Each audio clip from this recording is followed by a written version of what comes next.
Morning, welcome back to the next episode. More small microphones.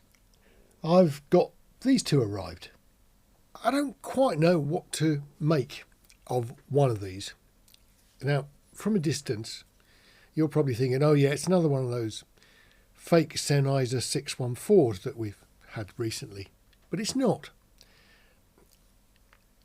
It's labelled Sennheiser, and it appears to be a Sennheiser fake of a microphone that doesn't exist. I'll explain. If you look at this one closely, you can clearly see it says Sennheiser e917s. But I can't find anything about a 917 ever existing. And the design of this thing has the detachable capsule at the end. So you can take the end off, and it's an ordinary tiny electret underneath there. There's no real isolation on it. It's mounted directly into a piece of plastic which is stuck into the end of the metal tube. So, it's a very basic microphone. Both of these microphones cost me less than £13.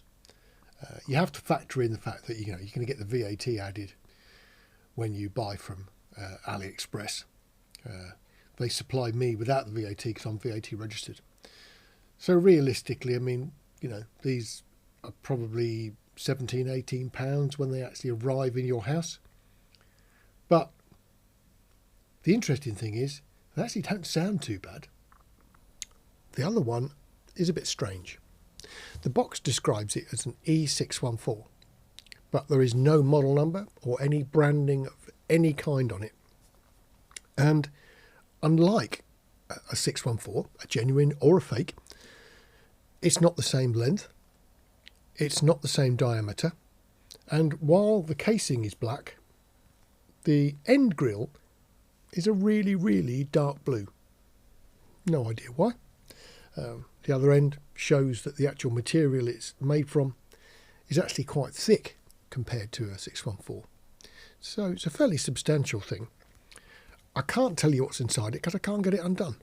But again, it was a cheapie, and it's really quite interesting. And again, if you're one of those people that don't like the idea of buying a product with a fake name on it, well, this microphone is cheap and has no printing on it whatsoever. So I suppose what we should ask ourselves is, what do they sound like? Let's get them out on a stand and compare them against this SM7B. So you're listening to me now on the Shure SM7B, our dynamic comparison mic. So let's switch across to the fake Sennheiser e917s. So that's what we're on now. And, it is an electret. It's a small capsule on the end. So we're expecting it to be a bit bright. We're expecting it to be sort of quite clean, not really mellow. It wouldn't be a word we'd use, would it? So we're expecting a fairly bright microphone. As a condenser, this particular one also does need a little bit more gain than the unbranded one. So let's switch to that. We're now on the unbranded mic.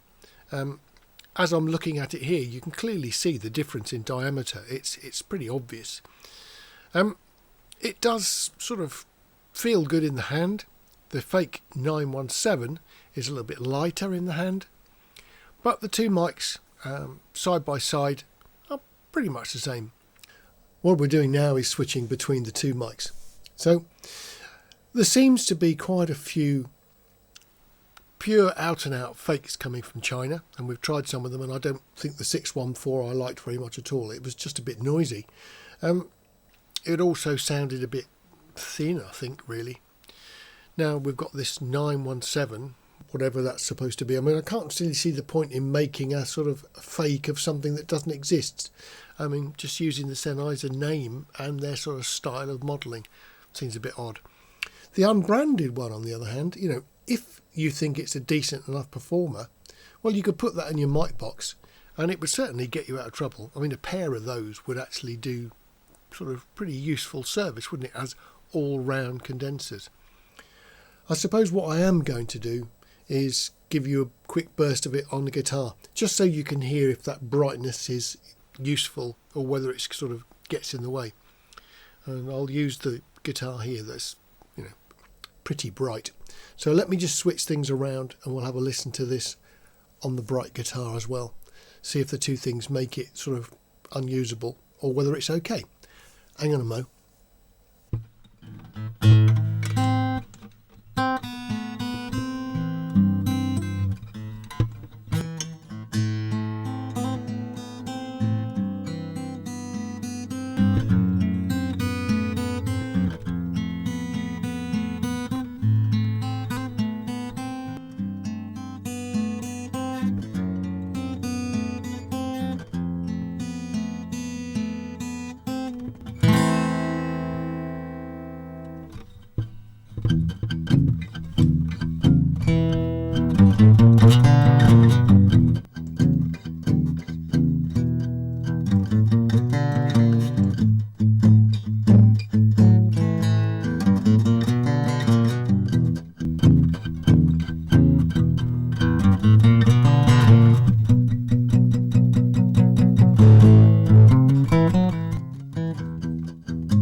That was interesting actually, because overall I think I prefer the sound on my voice on the unbranded one.